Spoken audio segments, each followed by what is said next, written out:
I'm not sure why. I don't know. I had the same issue, Jesse. I can't get into my town email. There's something fluky with the email this evening because I couldn't get on here either. It said it was updated, but then it wasn't. It brought a screen up. So I think it may be an email issue at the town. Okay. Are we ready, Sarah? We're all set. Yep. Everybody ready? Planning board is now in session. Monday, September 28th. Pursuant to Governor Baker's March 12th, 2020 order, suspending certain provisions of the open meeting law, General Law 30A-18, and the governor's March 15th, 2020 order imposing strict limitation on the number of people that may gather in one place. This meeting of the Southborough Planning Board is being conducted via remote participation to the greatest extent possible. Specific information and the general guidelines for remote participation by members of the public and/or parties with a right and/or requirement to attend this meeting can be found on the Town of Southborough's website at www.southboroughtown.com. For this meeting, members of the public who wish to listen to the meeting or participate in the public hearing may do so in the following manner, which is www.southboroughtown.com/remote meetings. No in-person attendance of members of the public will be permitted, but every effort will be made to ensure that the public can adequately access the proceedings in real time via technological means. In the event that we are unable to do so, despite best efforts, we will post on Southborough's website an audio or video recording, transcript, or other comprehensive record of proceedings as soon as possible after the meeting. Okay, first item on the agenda is a discussion item, Master Plan Committee. Mrs. Luttrell.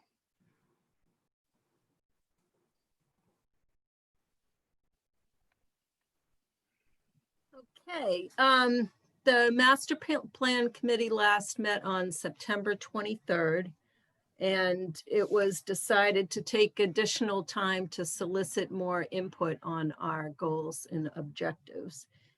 Our goal and objective statement is on our website in the Master Plan Google Drive. It's also on the Planning Board's Dropbox. If any Planning Board members have any input, we would be happy to take that.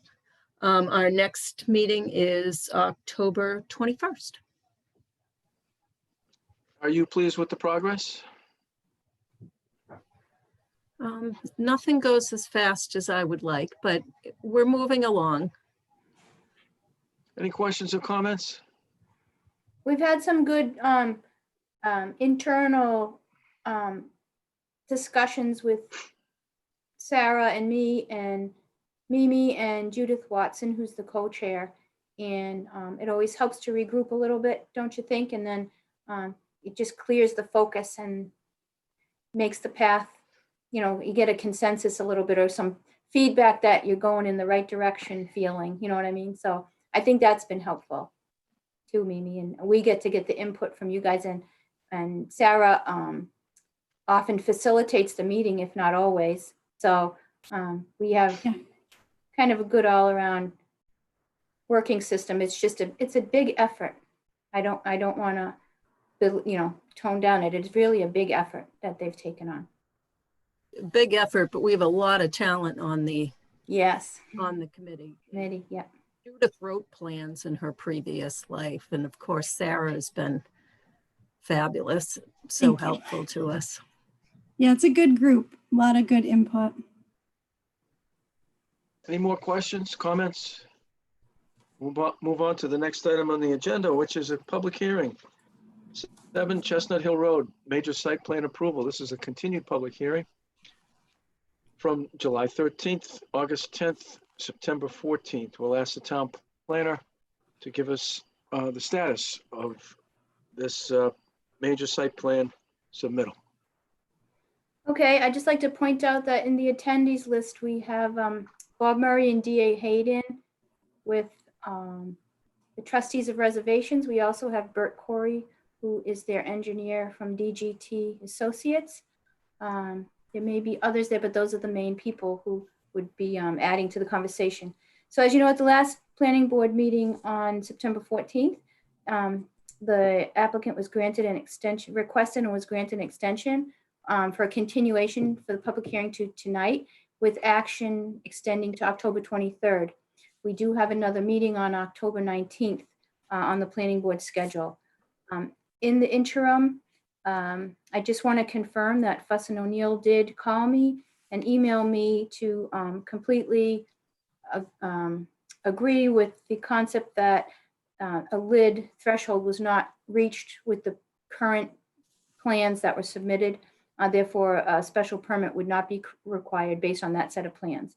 The trustees have submitted late last week a document called Chestnut Hill Farm Public Programming, and it's a narrative describing the activities on the farm that the trustees oversee. That was posted up on the Dropbox for review. If anybody has a chance to look at that, that was submitted late. So they understand that if you haven't had a chance to review it. The trustees are waiting to meet with the Conservation Commission, which is scheduled for tomorrow evening. The Conservation Commission pulled together a special meeting for tomorrow. They are also meeting on October 1st. At this meeting tomorrow, I believe the trustees are looking to get feedback from Conservation Commission as to what will be allowed under the conservation restriction in regards to the trailhead parking and parking on site in general, overflow parking, things of that nature. So we've yet to see what that feedback is until after tomorrow. So like I said, we do have a meeting scheduled for October 19th, a planning board meeting. And I believe DA Hayden or Bob Murray would like to say a brief status update themselves. Yes, Good Susan? evening. Yep. Okay. Is that okay? Yeah, everybody, you're all able to talk, so feel free. Okay, well, I just wanted to say good evening. Bob is going to give us a quick kind of overview of what has happened since we last spoke. And then we also just wanted to share some thoughts on the question that came up at the last meeting about traffic on the road. So we went ahead and counted cars, and we wanted to share that information with you because there was a question about that. But I think that Bob can talk a little bit about the parking and some of the things that Jesse had brought up in terms of the congestion when he was picking up on a Saturday for the CSA. So Bob, I'm going to let you go from here. Yeah, so obviously we're looking forward to meeting with the Conservation Commission tomorrow and get a little further direction in terms of what the provisions are under the conservation restriction for parking for the site. We are proposing a sort of a revised to our plans. It will be informed by tomorrow night, but we wanted to share with you that we're looking at making some modifications to the existing parking lot on the south lot closer to the barn to improve its overall flow and to add capacity. Its current design, I think, has some flaws in terms of all the cars sort of back into the same space and try to pull out while incoming traffic, and it can often lead to a bit of a bottleneck when there is a sort of a peak flow. And we also think there are times when we would need the additional capacity there. So we think by adding some additional spaces and improving the overall layout there would address a number of concerns that have come up. And we'd be happy to share sort of the concept that we have right now, but we really need to work with conservation on, ironing out what is allowed under the provisions of the conservation restriction and get feedback from them on that. But just wanted to share that we heard some of your comments and have tried to incorporate that into a new plan. Anyone else? Questions, comments? Thank you, Bob. Yes, Mr. Mills.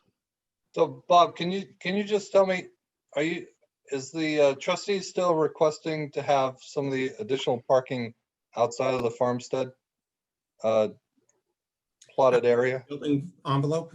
Yeah. Yes, for overflow parking. So I just want to say, because I'm the chairman of the CPC, Yes. and I was actually on the CPC when the conservation or the conservation restriction was created, and we purchased the land for $5 million. That I've been getting a lot of questions about how can we let this happen when the priority was to keep the vista from Chestnut Hill Road, across into that field as unobstructed as possible. So I would anticipate there will be a lot of questions about that tomorrow. And Sure. Could I respond to that? And as you know, that landscape is a sort of a cultural landscape. It's influenced by man's interaction with it over the last several centuries. And it's a dynamic landscape and continues to change. And without active management to perpetuate some of those values that we appreciate, our farm operations, with the planting of crops and its sort of mosaic of different patterns within the fields, certainly adds to the distinctive nature of those views, as well as we think the livestock grazing in the fields also contributed to that. We've done a lot, as I think you probably know, in terms of clearing some of the stone walls to provide additional perspectives into the fields, both from Chestnut Hill Road, from Main Street, as well as Northborough Road, working with some of our livestock to clear out some of those undergrown under the hedgerow of trees to provide those views and to perpetuate them. So we're very sensitive to the values of the scenic vistas. We feel that the temporary parking for a handful of events that spill out into those spaces, we're avoiding putting any additional infrastructure. We're trying to balance all of these sort of constraints, and that, after the event is gone, that the view itself has not been compromised. so Bob, I think, from my perspective too, and I'm talking as an individual now, seeing the plan before that you had, we're taking down the goat barn and having that designated as possible additional parking. That is an opportunity that could be leveraged too, to have quote overflow parking when needed for big events. So I'm just, and since that was presented on a plan before and was public, that's some of the feedback I'm getting from people in the town. Okay, thank you for sharing that. Anyone else? Questions, comments? Mrs. Luttrell.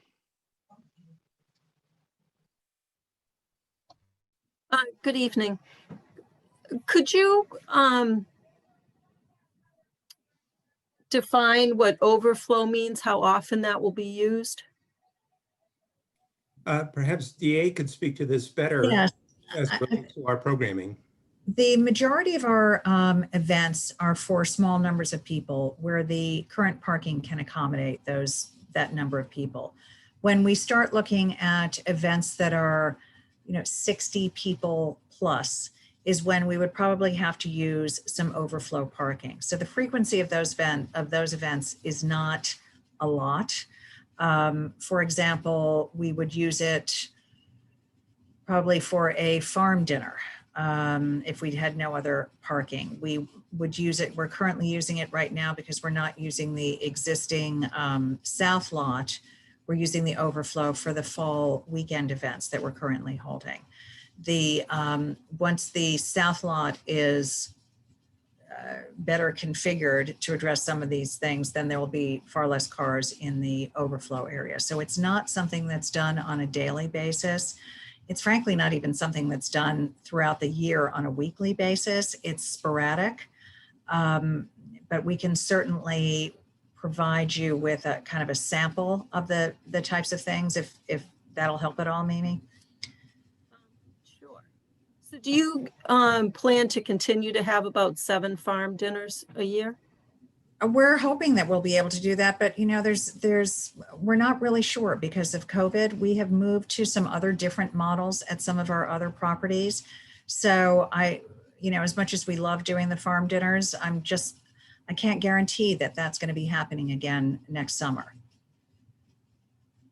And do you plan to continue farming there? Oh, absolutely. Currently, you use a field across the street for overflow. Would that still be utilized? If it was a very large event, of which there are, well, in this year there were none, but in a non-COVID year, we do 2 festivals, and those we would consider are large events. And in that case, we would use space in the field across the street, yes.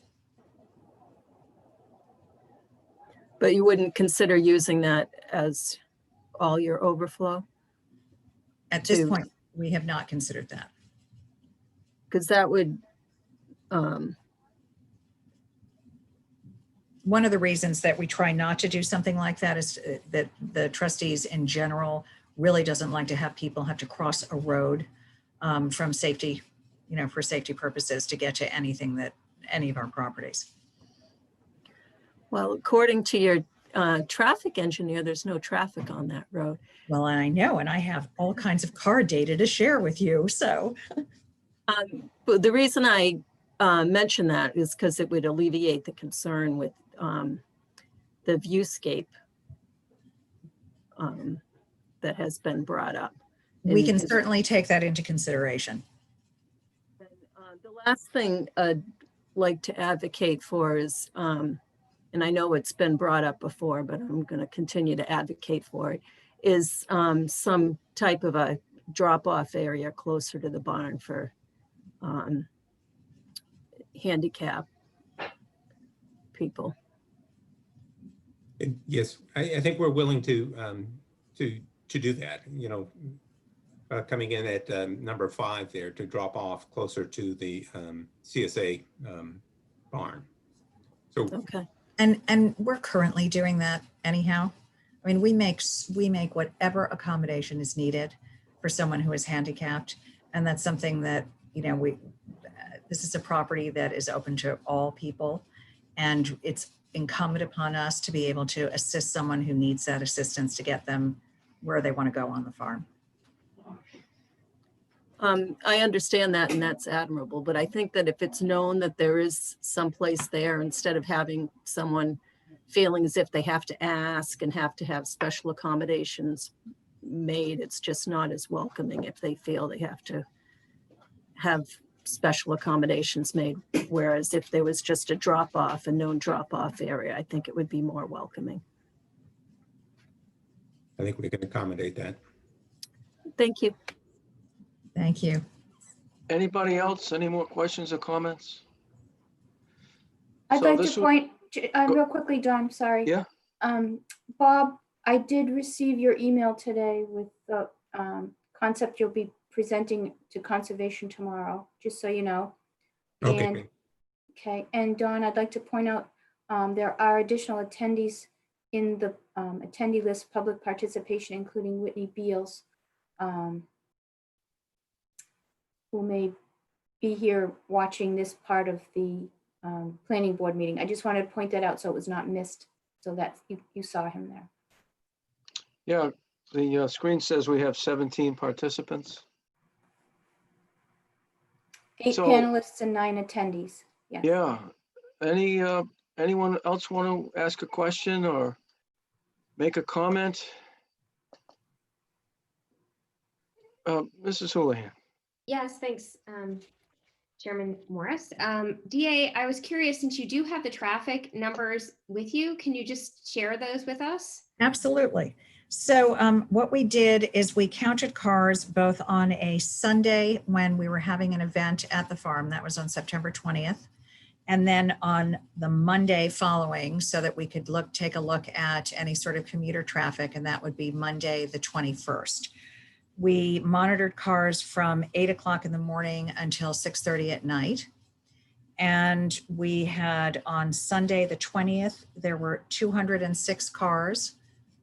And on Monday, the 21st, there were 171 cars. So that averages to about 19.6 or 20 cars on that Sunday and 16.2 or 16 cars on Monday. And that would be per hour.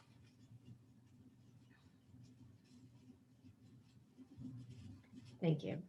You're welcome. Mr. What- Chairman, may I? Yeah, go ahead, Mr. Stein. So I mean, this is the issue though, is when you look at things and average them out.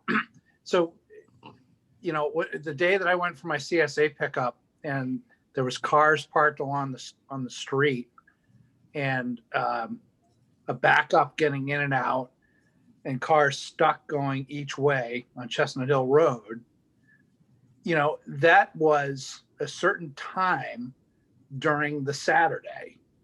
Obviously, if you look at this and average out the traffic over over a 12 or 24-hour period, it's a very, you know, misleading statistic. So what I'm looking for is what the mitigation is for what I saw firsthand, which I'm sure is going to happen on a regular basis, given the intended use of this property. So if I could just say, we're certainly not intending to be misleading, so please don't take it that way. And we also didn't count cars on Saturday. We counted on Sunday because we wanted to be sure that we were doing something when there was an event happening at the property. We have talked at length about your concern with the CSA pickup. And there are a couple of things that are coming into play, and then Bob can also share with you some thoughts that we have to try to mitigate that circumstance. As I think everybody knows, because we've mentioned it before, this is the first year that we have both sold out our vegetable CSA and our meat CSA at Chestnut Hill Farm. It's also the first year that we have brought all of our retail operations online so that people have to come at a certain time to pick up their retail orders as well as their CSA orders. We've also changed the pickup times from 3 days a week to 2 days a week. So what that means is that there are more people there. There's no question there are more people there on Thursday and Saturday when they're picking up. We are hoping to get back, once COVID goes away, we're hoping to get back to that 3 day a week pickup, which frankly is easier on the farm staff and certainly easier on folks who are coming to pick things up. Bob, do you want to talk a little bit about the parking in the south lot and the thinking there? Yeah, again, we're trying to improve the general flow coming into it by extending the lot to the north. We're proposing 10 additional spaces, going from 14 to 24. And we feel that the extra capacity, as well as getting sort of the volume of people parking away from the entrance, will help with that overall capacity.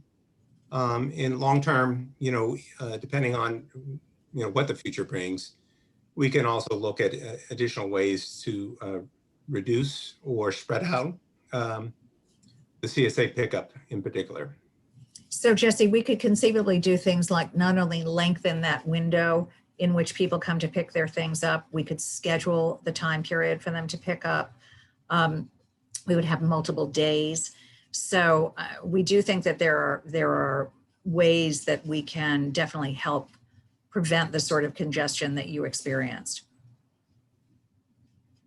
Yeah, I mean, now I think we're getting on a much better track with this dialogue. When we talk about really specific mitigation, and we might want to be thinking about how this is going to be worded in the order of conditions for this project. Thank you.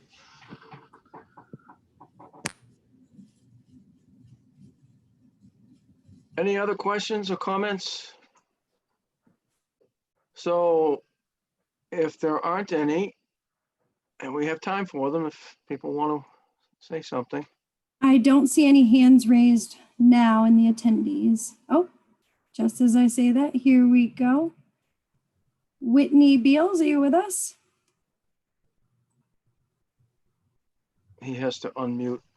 Yep. I've asked. to All right. unmute. Unmuted. All Good right. evening, Whitney. I was just going to say that there's been a lot of thinking over the course of several years for residents and people who participate in walking or pushing baby strollers or biking on Chestnut Hill Road that it would be really nice to close the road from our driveway at number 10 north to the new subdivision at Dairy Farm Lane. And it really came to the forefront when, in fact, the road was closed for almost a year. Let's see, it reopened last July, closed in, I guess it was about July 2018. And I had a number of people who were either turning around in our driveway or were walking or biking or jogging along the road or with children in a baby carriage oftentimes say, gee, wouldn't it be great if this road could be closed permanently? It's a terrific recreational asset. It's not very long, but it would make a big difference if that could happen. So in fact, there's a draft letter being prepared by the neighborhood to petition the selectmen as road commissioners to close the road. It would be available for emergency use only, and it's really a minor inconvenience for people to drive the extra half mile or so around, even for the new people living in the new houses in that subdivision. And that would do a lot to alleviate both traffic concerns and safety concerns. A lot of people come flying up this road, sometimes doing more than 50 miles an hour when they come by our house. We have a lot of trucks that use the road, despite the signage at the south entrance to Chestnut Hill Road, that it's closed to trucks. We have people going the wrong way oftentimes on the road. And that's just, it's just incredibly dangerous for anybody using the road, no matter an increase in the public use of Chestnut Hill Farm or not. So that's in the works. We're going to be, I think we'll get that to the selectmen in less than a month.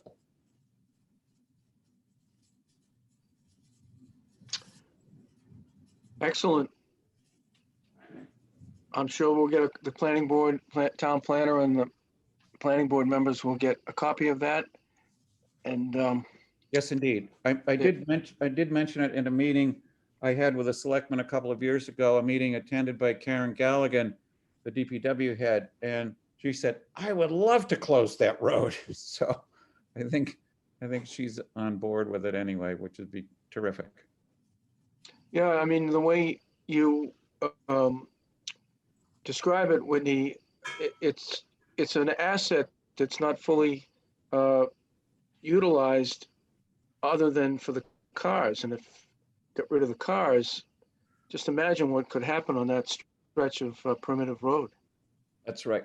It's a beautiful stretch of road, and people say, well, I'll miss the view driving by. And I say, well, if you like the view when you drive by, you really should park and walk it. It's really even nicer. Was there anything else, Mr. Beals? No, thank you. Thank you. Anyone else? Questions, comments? If not, then we would entertain a motion to continue the public hearing to a time on October 19th. Is that right, Karina? Correct. Would be 7:05 on October 19th for major site plan approval. Mr. Mills, So moved. Seconded. motion's been made and seconded to continue the public hearing for major site plan approval, 7 Chestnut Hill Road, to October 19th at 7:05. Any discussion, questions, comments? Hearing none, all in favor, Morris, yes. Mills, yes. Stein, yes. Well, yes. Houlihan, yes. We'll see you on the 19th. Thank you very much and good luck with the other boards. Thank you very much. Next item on the agenda is a discussion item. It's an approval not required revision, Northborough Road, 107 Seminaro Drive, part of which is in Marlborough. Karina, quick update. Sure. So if you recall, I believe it was June of 2020, that this A&R plan for what's also known as 107 Cimarano Drive in Marlborough. It's a property located on Northborough Road that straddles Marlborough and Southborough, with a smaller portion in Southborough. So the planning board endorsed the A&R back in June 2020. And recently we were approached by John Shipe, who's on the panel now. And he asked if he could get on the agenda because there are some minor revisions to the notes of the A&R plan that I think were requested by one of the title attorneys. I reviewed the plan, compared it to the one that was endorsed. Nothing else is changing on the plan except for modification to note 1 and 2. And one of the notes that did concern me, in case you saw it, was there was a reference added to first right of refusal. And just to make sure that it didn't impact Southborough, I checked the deed. And John, you can confirm this, that the first right of refusal was between DEC and Fidelity Properties back in the 90s when the property was first being conveyed. And there was a 5-year time frame for that. So nothing really impacting Southborough as part of that change. There was a deed reference added and some clarification as to calling out a parcel instead of lumping the parcels together. It was called parcel 3A and quote parcel 3B instead of parcel 3A and 3B to clarify confusion. Right. That's what I have. Perhaps, John, if I missed anything, please. No, I think that you covered it all, Karina. Thank you very much. In summary, moving forward, there's no changes to the subdivision that was created. The only thing that's being tweaked here is the references to old recorded documents that one of the title attorney wanted to make sure that if somebody ever did go back and look at old references, they'd be able to follow the history a little bit more clearly. So again, it doesn't change anything moving forward. No lot line changes, no zoning changes, nothing like that. So thank you. You explained it just right, Karina. Thanks. I'll open it up to the board. Mr. Mills, any questions, comments? No questions. Mr. Stein? All set. Mrs. Latrell? Mrs. Houlihan? None. Okay, I don't have any. I'll entertain a motion to endorse the revised A&R. Mr. Mills, Make a motion to endorse the revised A&R for Northborough Road, 107 Cimarano Drive, Marlborough, as requested by the applicant. Seconded. motion's been made and seconded. Any discussion? Hearing none, all in favor. Morris, yes. Mills, yes. Stein, yes. Well, yes. Houlihan, yes. So you're all set. So during this week, you have all the papers there, Karina? No, we'll need a Mylar copy, John, so that the Right. planning board members can sign a Mylar. Right. Once you get that to us, we'll promulgate that, and Sarah will make Yep. sure that happens. for you. Yes, thanks. Just like we did in July. I'm sorry we have to do it again, but thank you. What's the time frame for that? Would we get that this week? I can probably drop it off Wednesday afternoon, I would think. Is that all right? It's just to have the board members know when they need to be available to either Sure. have it dropped off at their house or to have any one of us go to the town hall to sign it. Okay, we'll Okay. just wait. We'll wait to hear from the town planner when it's ready. Okay, thank you. All right, thank you. Have a good night. Thanks, Thank John. you all. Thank you, Next Karina. item on the agenda is a discussion item.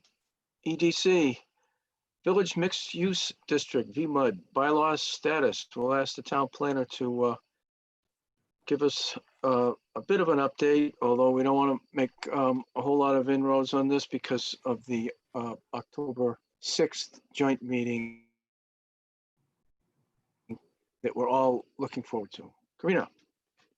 All right, so just as John said, in the interim from the last planning board meeting, Claire Reynolds, who's the project manager for the grant for the bylaw amendment and some other studies for septic systems for the downtown initiative, she prepared a draft PowerPoint presentation in preparation for the October 6th joint meeting that will be between the board, with the Board of Selectmen, the Planning Board. Sarah posted an agenda for Shopsy already. We'll be posting the Planning Board joint meeting, and possibly the Master Plan Committee would like to have a meeting posted as well for that evening, and the EDC will be there. So that PowerPoint is available for review by the Planning Board members. So we're in good shape heading into the October 6th meeting. I believe there'll be some discussion at the Board of Selectmen's meeting tomorrow, if I'm not mistaken. I could have the date wrong. It's this week or next week. But October 6th is the goal for the joint meeting at the Board of Selectmen's meeting schedule. And thank you. Any questions or comments on that? Is there any new material that the EDC's provided or anything that? Sarah, can you speak to that? Was there any new versions at this point? No. So the VMUD that was presented at the last meeting is still the existing current version. And then the presentation for the October 6th meeting, but that's all the material that we've received so far. Okay, thank you. Any other questions? Mrs. Luttrell. I just had a question. I went over the presentation, and it had been my understanding that the overlay or the new downtown village business district, however it's decided to go, would be exactly what the village business district in the downtown is currently. However, it's the highlighted properties on the PowerPoint that was sent. Some of those properties are not within the business village district. They're Res A properties. So is the plan to expand the district? I don't believe so. I think the presentation had a couple maps in it. There was one that showed the general area, and I'm just going off the top of my head. And then there was the zoning map that showed the actual BV district that encompassed the downtown area. So I'll have to revisit the presentation to be clear. There was a slide that showed the properties that they were highlighting, and some of those properties are Res A. They're not business village. Okay, we'll have to check that. And also some of those properties, they may be referencing to the prior plans that they had shown with some of the visual conceptual improvements in the downtown area where they had different facades and different looks to the downtown. If you notice towards the end of the presentation, I think there was a page of these different concept renderings. I'm wondering if that tied into that, because some of those went all the way down to Park Street, down where, is it J&J? I can't remember because I talked to them last year. But you know, they're Yeah, down down at that Park end. Yeah, so I think some of it may overlap there, but we'll check. I think that's a really good question. We didn't catch that. But thanks for pointing that out. Anyone else? Questions, comments? Mr. Chairman? Yep. Yeah. So I've been giving this some thought because we've had some discussions in Shopsy recently about, how do we use this as an opportunity to advocate for more affordable housing in town. And it was actually Mr. Bizicle at a recent meeting that talked about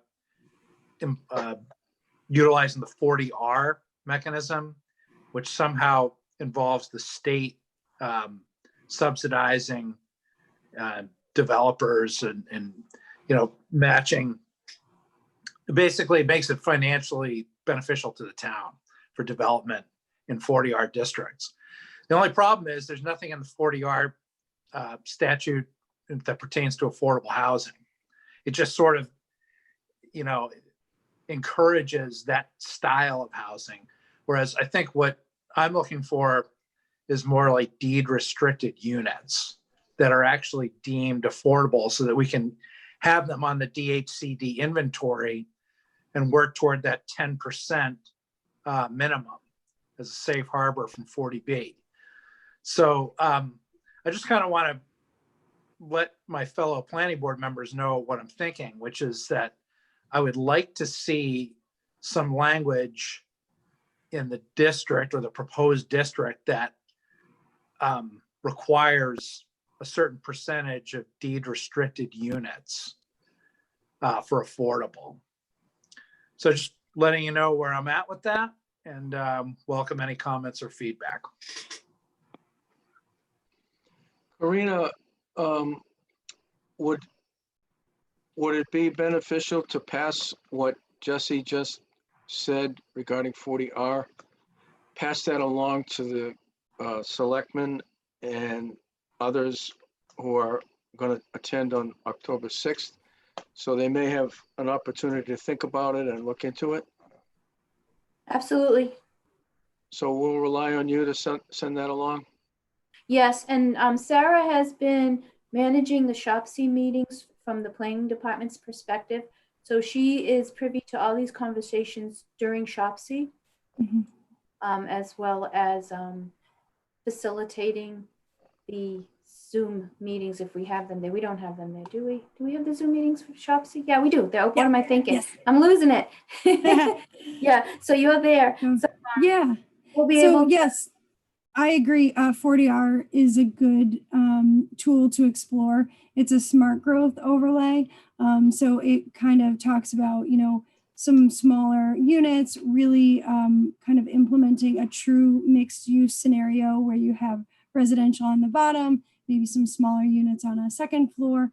And it does provide incentives, financial incentives to the town in order to create those types of spaces. So I do think that it's something that collectively the boards should kind of take a look at. Except that it doesn't actually add to our DHCD No. inventory, which is no, you're right. critical. Yes. So that's a major concern. Right. Thanks. But I think that to your point, Jesse, if there was an additional layer, implementing some sort of, requirement or incentive for, having those deed restricted units, that would be really, then it would kind of complete the picture. Anyone else? Questions, comments? If not, we'll move on to the next item on our agenda, which is the public shade trees. This is on our previous agendas, and Karina will give us the update when she comes back. I'm right here. Sorry. I have enough table. On the progress on this public shade tree effort.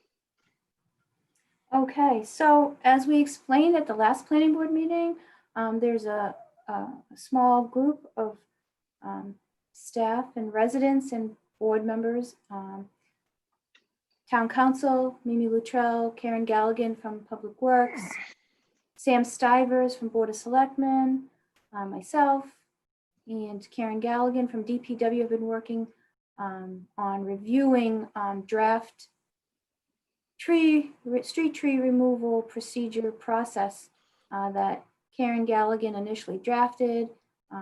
Sam Stiver's been revising with input from the working group.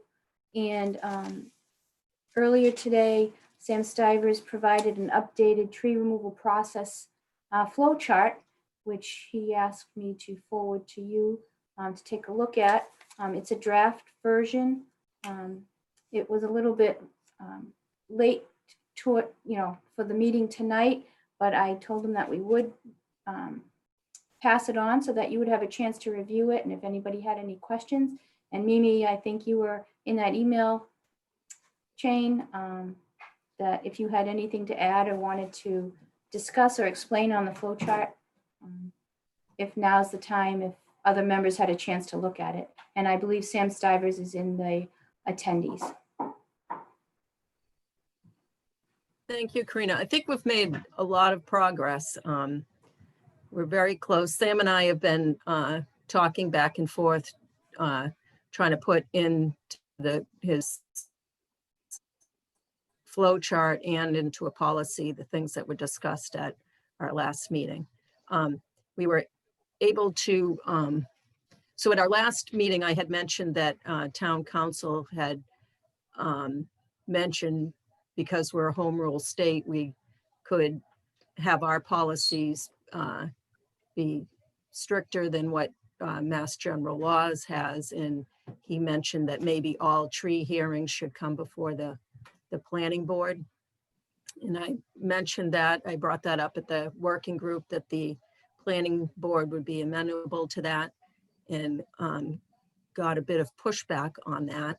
So we compromised with any tree removal in on a scenic road, regardless of whether it has anything to do with road maintenance or paving, would require a consolidated hearing before both the planning board and the tree warden. And other roads would go to the tree warden with an appeal to the Board of Selectmen. And also we're going to be requiring annual maintenance and removal plans from the utilities. So we'll know ahead of time what they have on their agenda. I think that's pretty much it. Yeah, and on that same note, and I was going to save this for the planner's report, but it does kind of tie in here. Today, I was given some information from DPW that there are 9 trees on a list that are on scenic roads that would require a public hearing with the tree warden and the planning board. So Karen will be providing me that list. And I don't know, Don, you want me to talk about it now, or do you want me to wait for the planner's report? The idea is to set up a time frame, October 19th, 20th, or 21st, that we could at least have 3 planning board members as a majority for the public hearing, attend a 2.5, 3 hour time frame to go view the trees and hold the public hearings at the site for each of the trees. There's 4 on Oregon Road, there's 1 on Mount Vickery, there's 2 on Middle Road, and 2 other locations. I'd have to pull it out here. Give me 1 second.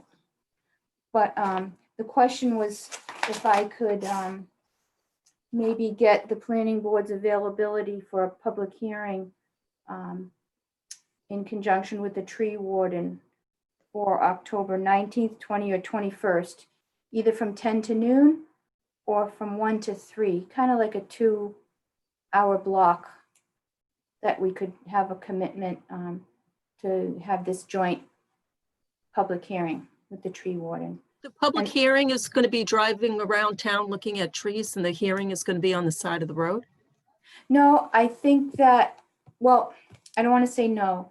The goal would be to meet at each one of the tree sites and hold the public hearing there.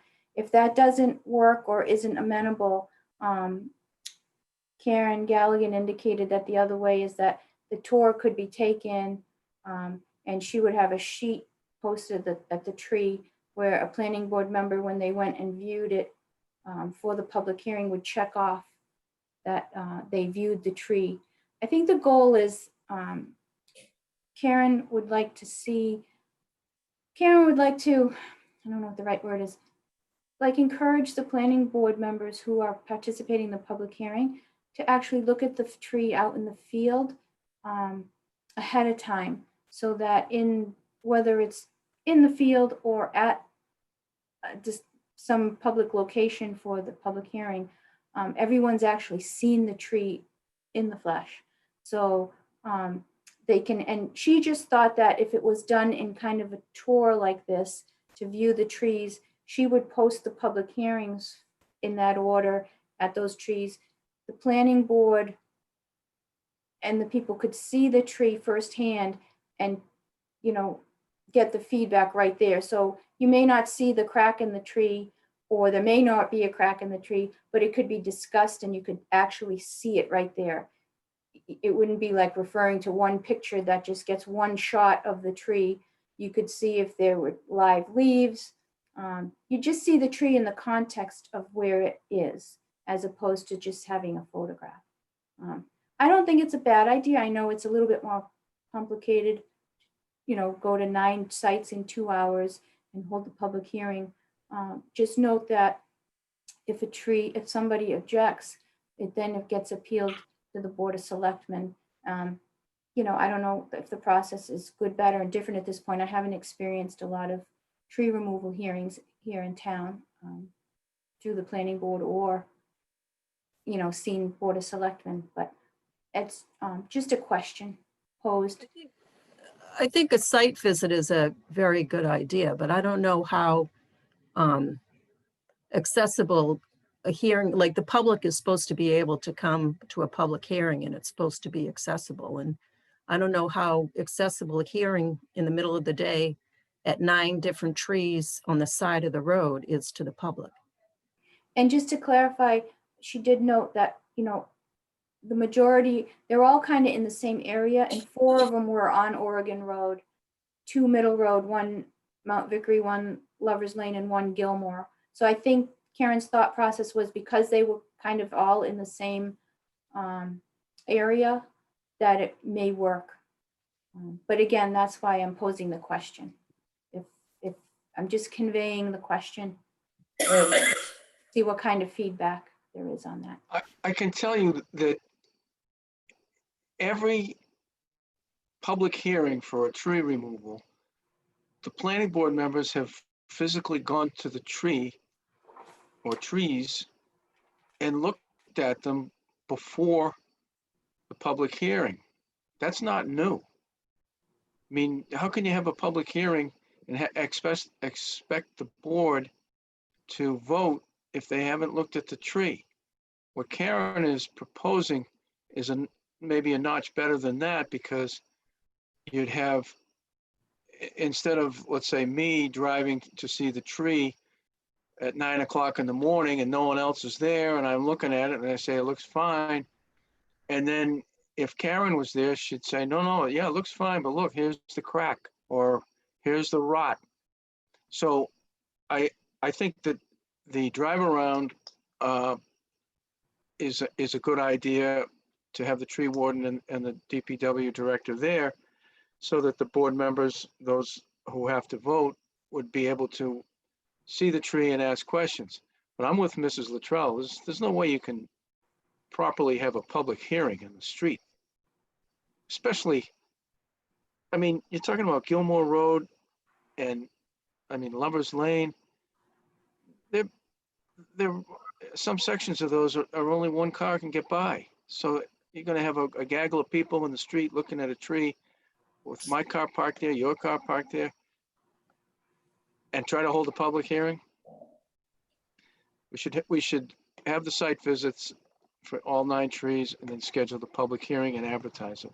And each tree has to have a card put on it, a sign that informs the public that the tree's on the list to be either pruned or removed. And the public hearing notice is also listed there. That's the way to do it. And also, don't they require meeting minutes as well right? Well, it's a public hearing, so Right, so everything that you would typically have to comply with open meeting law, you know, it requires additional staff too, you know, like Kate would be there and, you know, and as far as videoing it or having it on Zoom right now, because not everyone's still comfortable meeting in a group. And then there are also gathering issues under the current provisions still.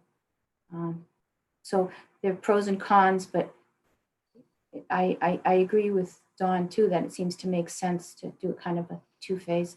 If we could do it relatively quickly, it might help, only because the public hearing for the tree warden, the DPW will post the public hearing with the legal notice so that they need about a 2.5 week time frame. They can get the ad in the paper pretty quickly, but just like our meetings, it requires, you know, 2 consecutive weeks of publishing in a newspaper prior to the public hearing.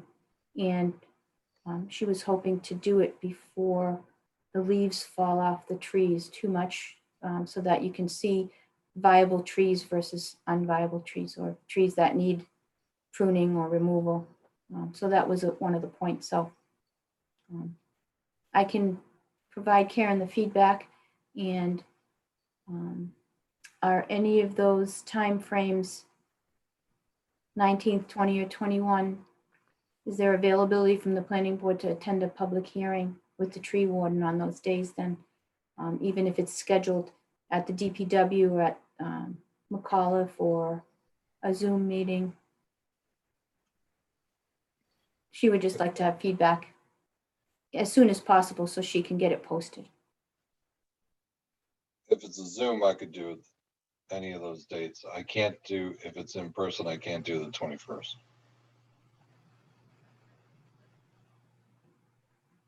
should be a Zoom. The public hearing should be a Zoom. And of Okay. course, the site visits can be anytime before that. They have to be. Is there any way that she can actually mark the trees, whether she tie a ribbon around them to indicate that these are the ones being evaluated? So that if we can't make this walk by, and so we notify the neighbors, like these are the trees that are being inspected? There's supposed to be a notice nailed to the tree. I think it's at least 2 weeks before the public hearing. And that notice that's nailed to the tree, so you know which tree it is. Okay. And it tells you what the plan is. We're going to cut it down and going to be a public hearing, place and time. Don, Okay. do they also like highlight or like spray paint the area of the tree if there's rot or crack or something? They could, I guess, but I mean, my that might be experience- helpful, at least for me. Because I mean, I see a lot of trees that, go down, and when you see the stump, you don't see any problem with it. But it would be nice if they, at least they're putting a tag on the tree anyhow, if they could just spray paint, hey, look right here. That would be helpful for me. And I'm not totally clear on this, Andrew, but I will be. One or two of these trees may not have an issue. It may have been requested by an abutter, right? And then the planning board would see that the tree is viable, and even though it may be an issue, whether it's, I don't know, what else could cause it, but I'm not sure there's always, if it's just pruning or actually removing the whole tree. So there may not be an issue with one of the trees too. I think that could come up. I'm not sure it would, but there's a possibility. That's fine. I mean, I think that would probably be on the notice of the card that Don was saying, that there's nothing wrong with the tree, but it's been requested. But if there is something wrong with the tree, it'd be great if they could highlight it. So, we're not spending 10 minutes walking around and saying, what's wrong with this thing? What's wrong with it? And also, would the planning board be amenable to if the notice had a little checkbox to say, you know, planning board looked at it or something, or initial it that he had been by the tree, or is that too rigorous? Well, again, I don't know how they're necessarily doing it now, but the way my memory is with these is that the notice is sometimes placed high up on the, not high up on the tree, but you know, Not reachable? a little bit up on the tree so that you can read it, you can see it, but sometimes the tree has got, you know, poison ivy all around it, or you know. Yeah, or someone might pull it off not knowing that, oh, what's this sign doing there or something. So having, I guess we could try it, but I don't think it's a good idea to have Okay, anyone touching that notice. Once the tree warden applies that notice to the tree, it should probably be left alone. okay. So what happened to our old way? When I first came on the planning board, I guess it would be about 6 years ago, the DPW and the tree warden came to us, presented in our hearing, in our meeting, what was going on with trees. As Mr. Morris pointed out, we did site visits to see the trees on our own time. But the presentation by the DPW and the tree warden was done at planning board meeting and public meeting following our normal procedures. I don't see, I'm not in favor of any of this personally. I like the old way. And from my perspective, what seems to have happened here is for some reason, the DPW just hasn't been following the procedures that were in place. So my feedback is let's go back to what we were doing. What we were doing seemed to be working well. You know, I don't recall the planning board being in any way a major obstacle to getting these things accomplished, to getting the work accomplished that needed to be accomplished. But the process was served, and the town, you know, the residents of the town had a fair shot at weighing in on the future of these trees in a way that was time efficient for planning board members as well.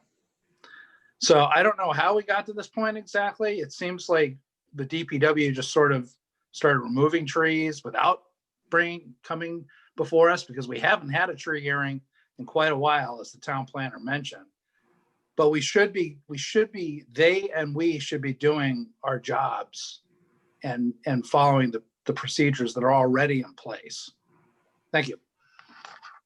Is that the way it's, I mean, with the Zoom, you know, it's not going to be held at the DPW garage. It's not going to be held at the town hall. It's not going to be held at the site. So is that, I mean, when you say the DPW director is going to pick a date and time for the public hearing, I was assuming that would be coordinated with our schedule. Yeah, and we kind of talked about it very quickly today because, you know, we knew the meeting was tonight. So I'll have to talk to Karen again, because it does seem like, based on in the past when I've looked through the decisions of other tree removals, that it was happened at a planning board meeting. Jesse, this is the first time I'm kind of hearing this approach, or even doing a tree hearing involved in it at all. So my guess is that there's a couple factors here. I believe Karen can get it posted in the paper faster, only because she's not stuck to a Monday like we are. I think maybe the end game was the deadline for, you know, mid to the third week in October, before the leaves start to drop, was another goal of Karen's. I had assumed that the other tree hearings in the past, that the planning board posted the legal notice. I don't know that. If Dawn, if you remember, the planning we did. department handles that. Okay. We did. All right.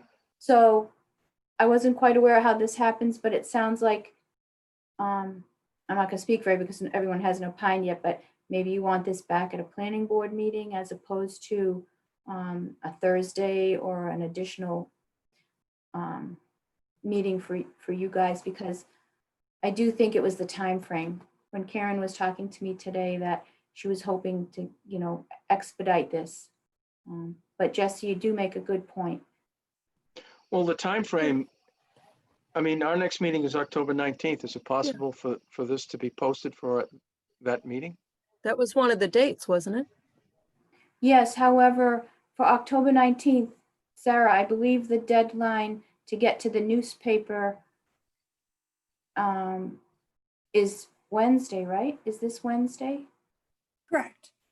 Right, so if we can get a legal ad into the paper for Wednesday, I think we still have time for October 19th. See my calendar here. Well, let's try it. Otherwise, if it's necessary for the planning board, 3 members or all 5 of us to hold another evening meeting, not just to accommodate our schedules, but to accommodate Mhm. the public, then we'll look into that. We can do that. Done it Okay, before. so the primary goal will be to try and have the tree warden have a meeting in conjunction with the planning board on October 19th. If we can, I'll talk to Karen tomorrow and see if we can make that happen. And if not, then there may be another time that the planning board could hold a quick meeting specifically for the tree removal on a scenic road.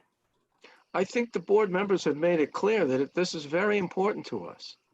And Mhm. we're all willing to, you know, if it means having an extra meeting, it's important to us and we'll do it. Unless I Good. hear otherwise, but I've been hearing it consistently from the board members that the street trees, public trees in this town need a lot of attention and protection. This is the way we got to do it, then we'll do it. Sounds good, and we'll make it happen. I just wanted to pose all those questions so that it's all out in the open. Is Excellent the as list in usual. our Dropbox? The list of trees? Sarah, I don't think we know, because I got it No. after, yeah, I got it late this afternoon. It just probably. came in this afternoon, but I can put it up there tomorrow morning. Great, thank you. You're welcome. Anything else on the public shade tree agenda item? If not, we'll move on to the next item, which is the planning board meeting schedule for 2021. Okay, so. Sarah, I know you're facilitating and making sure everything's in order. I don't want you to feel like I'm cutting you out. If you'd No, like to that's talk about okay. the calendar, or if you I want can me pull it to. up if you want. Yeah, yeah, do you need it pulled up, or does everybody Or see the calendar? pull it up. The issuance of the calendar is something that evolved maybe about, I don't know, 10 or 15 years ago. Because prior to that, we just met, you know, whenever we had enough reasons to meet. And in the 80s and the 90s, it was almost every single week. So this is it's an excellent tool for us to plan, especially if we ever get to go on a vacation. And, you know, and let the public know, but it's designed to be flexible. So even though we issue a meeting schedule, it'd be pretty rare if we actually stuck to it for each month, each proposed meeting. True, and we use it as a guideline to reserve the rooms, whether it was in-person meetings at McAuliffe or now the 2 remote hearing rooms that we have for the remote virtual meetings. So it's a good tool for us too, because we can book a couple months out in advance and not lose our time slot. Excellent. Yeah, and a guide to know when public hearings need to be posted in advance of those meetings as well. Any questions, comments?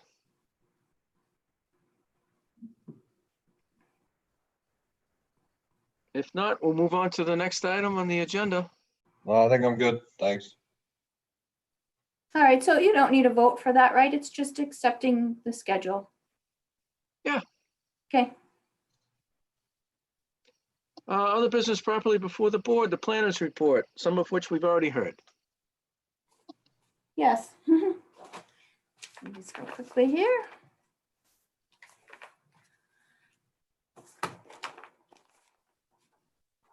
Okay.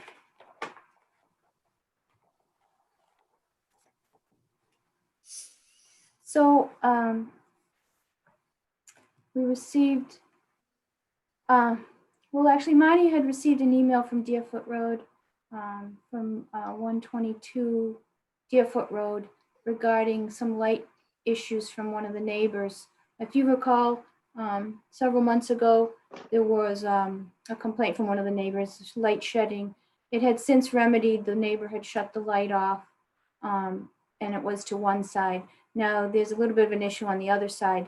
So I spoke with the building commissioner today, and she indicated that she is in correspondence with the Dunderdales at 122 regarding their concern with light from number 126, which is actually one lot removed. There's a lot between the two properties. So I believe they're going to use the opportunity to maybe talk to the neighbor to see if he will do something with the light issue himself. He may not be aware it's shining up or whatever, but I think the building inspector thought it was good to just start with the neighbors talking first to mitigate it that way. And then if there's still an issue, they'd see where that would go. But that's where that is right now. But I just wanted to make you aware of that because we have been talking to the residents about the drainage concerns and the roadway and, you know, a few other issues that have come up over the past half a year or so or longer. So just keeping you in the know on that. If anything changes, and Marnie probably has something to say because the email did go to you. Yeah, do you mind if I just add a quick comment? So I think the general concern from the letter was who enforces lighting. And I think we as a planning board had asked that same question. And so council, we'd put an official letter out to council when we were doing our lighting bylaw. And council also had responded to us that it's enforcement, it's a zoning issue and it's enforced by the building commissioner. So I think it was really trying to figure out how to have that enforcement. So I think Karina's have that conversation. So it's encouraging to hear that the Dunderdales are in correspondence with the building commissioner. That was not the case when they reached out to me last week. So that's good progress. Thank Right, you. the building department has a complaint process where you fill out a complaint and it gets submitted and it gets in the queue. And then pending whether it's, you know, probably, and I'm just saying this off the cuff, if it's probably a safety hazard or something, it's probably pushed up the queue very quickly. But if it's a non-life threatening type thing or something like that, it falls in the queues and then you just work your way through. So that's what they're doing through that process. So there's more probably discussion to be had regarding the, you know, the new bylaw coming up and the existing bylaw and, you know, whether it pertains to residential, single families, two families, and enforcement. But we did, like Marnie said, we did have opinions from town council pointing some of that out, but there was also some rebuttal information from the building department onto their opinion of, or her opinion as to why there may be a different approach to that. But that has, right now, at this moment, it's still trying to be worked out there, the building department. Okay. Good with that one? I want to point out that the tree planting by the Historical Society, there are 2 elms that are going to be planted by the DPW at the little old white schoolhouse behind the townhouse, the Historical Museum. And Kate, correct me if I'm wrong, but I think one is going where the old flagpole came down. Yes. And the second elm is going to be along St. Mark's roadway right there in the quad of the Historical Museum. I don't have an exact time when they're working on it, but when they do, we're going to try and get some pictures for our Tree City USA application for 2021. Sarah can tell you that they went and picked up the swag for Tree City USA for Southborough. Sarah, you want to elaborate just quickly on that? Yeah, so we picked up 2 signs. They're road signs. They're 2 feet by 2 feet 6 inches. So we're going to have to identify a couple of poles that they can be placed on so that everyone can see them. We also got a flag and a plaque for our designation as a tree city. And I'm going to be starting on the application for this year, starting this week and kind of in the coming months. Yep, so we're working on that. So can we go, the 2 elms, did you say where they're coming from? Yeah, the Historical Society. Okay, Remember I sent out an email a couple weeks ago about there was you could donate $250 for a Liscum apple, one of the ones that were grafted off the last remaining tree over behind the playground at the townhouse. And then there were 8 elms, I believe. I could be wrong, but there were several elms that were up for, if you wanted to donate $275 and they would plant that tree somewhere for you. Those may be those trees. I'll have to confirm. Maybe Kate, if you had any info. Can you hear me? Yeah. I believe the elms is, we have a couple of elms, but then if people wanted to make more donations, yes, we were looking to have some of those paid for. And then the Liscum apples is for people who might like to purchase them and plant them in their own yards. But I do believe we're also planning to plant a few of those around the museum as well. And Kate is on the Historical Commission. And Society. Society, I mean, yes. So Yeah. she's in the know. Does that answer your Kate, question? It does. And I guess Kate has more spare time than we thought. Definitely not. One more thing to help the town. That's excellent. And I believe it's an American elm, but I believe that's the state tree from Massachusetts. Anything else? Questions, comments on that? Okay, your planners report, we're still there? Yes, we Are you still all are. done? No, Okay. just a couple more things. So I'm gonna let you know, we received the major site plan approval applications for the Neary tennis courts and the Mooney ball fields on Thursday. Sarah and I are in the process of reviewing the application and the submission to see if it's complete. It's looking good, but we have to just make sure everything's in order. And if it is, then we'll be filing it with the town clerk tomorrow and getting it to the getting a legal ad to the newspaper to start publishing. So the public hearings would open on October 19th if everything's in order. I bring that up because I received an email from Kate and Kevin Battles regarding the Choate Field lights. And there was a question that they noticed that the Choate Field lights were once again in use after a long hiatus due to the pandemic. And while the lights have only been in use the past 2 days, we've noticed that the new timer is working, which is much appreciated. They thought it was a good time to follow up regarding the offer made previously, which can be seen in planning board minutes of April of 2019, to add shields to the lights to alleviate the spill over into the yard and home. As future lighting projects come up, we hope our concerns will also be addressed. So the Battles were asking if the Recreation Commission could actually proceed with some kind of shielding on the lights at Choate. And at the time, Doreen Ferguson was Recreation Director. And I read the meeting minutes and it implied that there would possibly be money left over from the lighting projects to put those shields on the Choate fields as well, on the Choate lights. And I'm not sure if it was all the lights or just 2 of the lights. I'd have to read back in the meeting minutes again. So that was the question. So I was gonna ask the planning board how they'd like to proceed in addressing this question. We do have the potential public hearings coming up, and also there is an opportunity to, maybe for the battles to attend a recreation commission meeting if you haven't yet, to express Yeah, that. I believe it's coming up that they extended an invite to us. Excellent.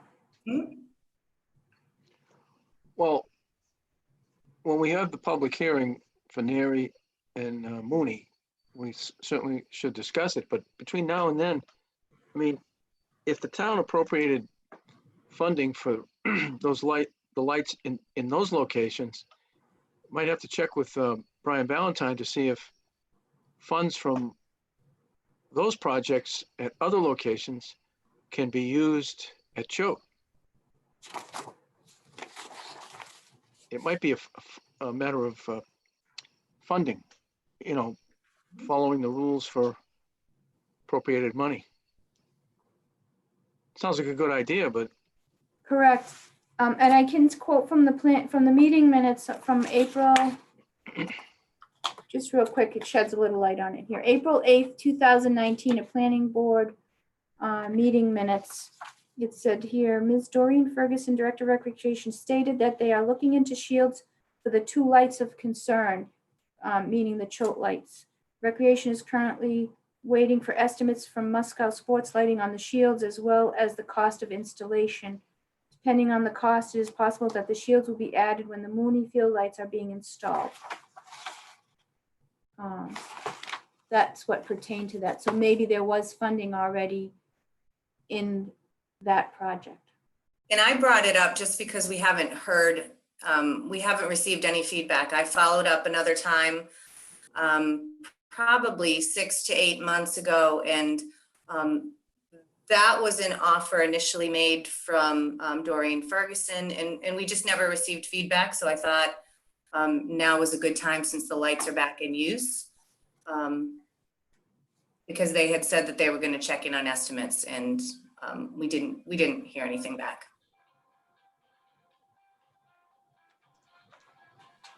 well, again, once again, it doesn't sound like it's proper to take funding that was appropriated for one location and have it used at another location. Maybe it's fine, depending on how they did it. And if not, if it's not available, then it would be another thing to look into to get it funded, to get those shields funded. Don, I think the CPC helped fund the lights at Choate Field, and I'm pretty sure that I'm like 99% sure that all the funds were used up, and the CPC was a big source of the funding for the ones at Mooney Field. So I don't, and we were very specific that it would be for Mooney Field, and it would not be something that the CPC would look to move the funds over to a different location per what got voted on in the article. And speaking as an individual from the CPC, I'm saying that. I mean, we haven't discussed it that way, but we've never done that in the past. No, because if you start, I think if you start doing that, then it just becomes a free-for-all throughout the town. You get funding for one thing and you put it on something else without permission or without taxpayers' approval. Yeah, agreed. So maybe, Kate, when you go to the Recreation Commission meeting, you can find out if they had any other funding source for those projects, or if it was just strictly CPC. Right, and I don't know, because they had made the offer, so we were just waiting to hear some feedback from them. And we can check with Brian Valentine as well. Right. Okay. What Okay. else? Just so you know, Heritage Day is canceled for the Recreation Department. That was Monday, October 12th. So no Heritage Day this year.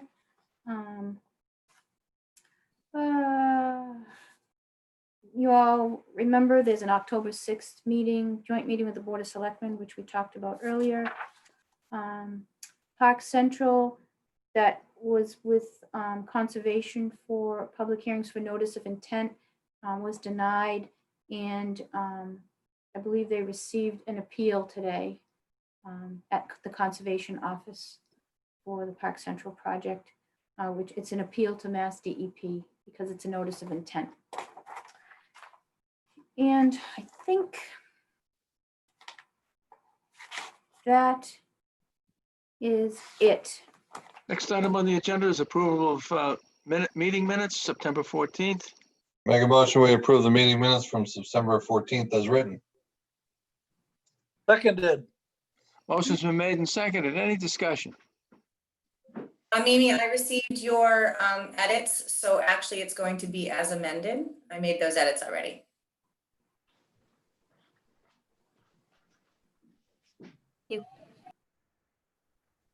So. All in make a favor, motion. Morris, yes? Mills, yes. Stein, yes.